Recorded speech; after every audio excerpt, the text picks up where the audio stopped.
हे पार्थ, अनासक्ति योग के द्वारा कामनाओं पर विजय पाना अति आवश्यक है, क्योंकि कामनाओं की पूर्ति होकर भी कभी नहीं होती।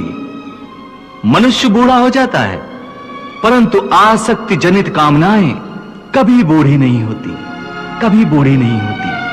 अर्थ, एक कामना अनेक कामनाओं को जन्म देती है। हर कामना के साथ मनुष्य की तृष्णा भी बढ़ जाती है और तृष्णा के साथ असंतोष भी बढ़ता जाता है।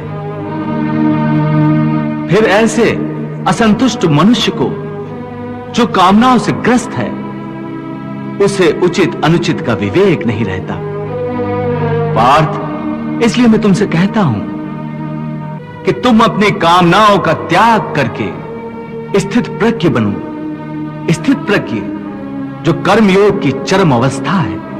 वाह प्रभु, वाह, क्या सुंदर बात कही आपने। वाह।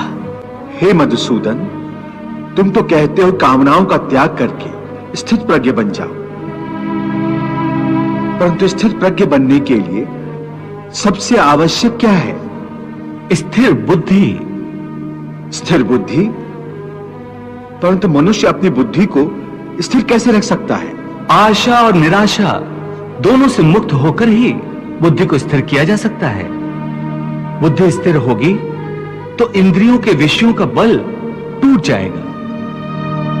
यदि कोई किसी इंद्रिय को ही काट कर फेंक दे, तो क्या उस इंद्रिय का विषय नष्ट हो जाएगा? नहीं अर्जुन, यदि किसी दुर्घटनावश किसी की आंखें अंधी हो जाएं, तो यह आवश्यक नहीं कि उसकी आंखें रूप की कल्पना करना ही छोड़ दें। आंखें न होने पर भी उसका मन ऐसे दृश्यों की कल्पना कर सकता है जो उसे विषयों के मोह में फंसाए चले जाए।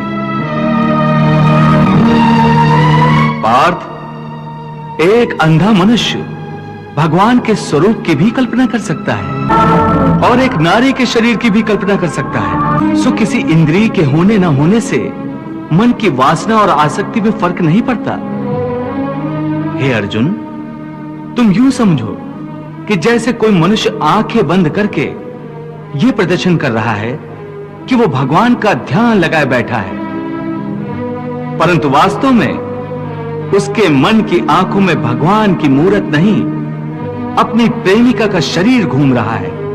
इसका अर्थ है कि उसकी आंखें तो बंद हैं, परंतु आंखों के विषय उसे फिर भी भ्रमित कर रहे हैं। हे अर्जुन, कई लोग अपनी इंद्रियों पर बड़ी कठोरता से निग्रह करने के लिए बड़े कठिन व्रत और उपवास रखते हैं। कई कई दिनों तक खाना पीना छोड़ देते हैं।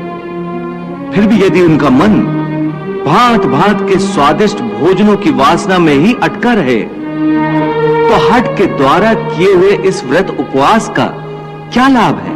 ऐसे लोग हठ के द्वारा अपनी इंद्रियों को सुखाकर निर्बल तो कर देते हैं,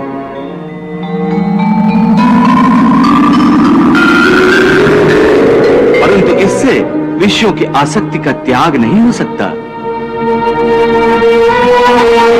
याद रखो, विषयों से अधिक खतरनाक है विषयों की आसक्ति, और विषयों की आसक्ति का त्याग केवल इंद्रियों के निग्रह से नहीं हो सकता। आसक्ति का त्याग केवल मन के निग्रह से होता है। जब मन निरासक्त हो जाए, तो इंद्रियां अपने अपने विषयों को भोगती हुई भी इन विषयों से निरासक्त रहती हैं।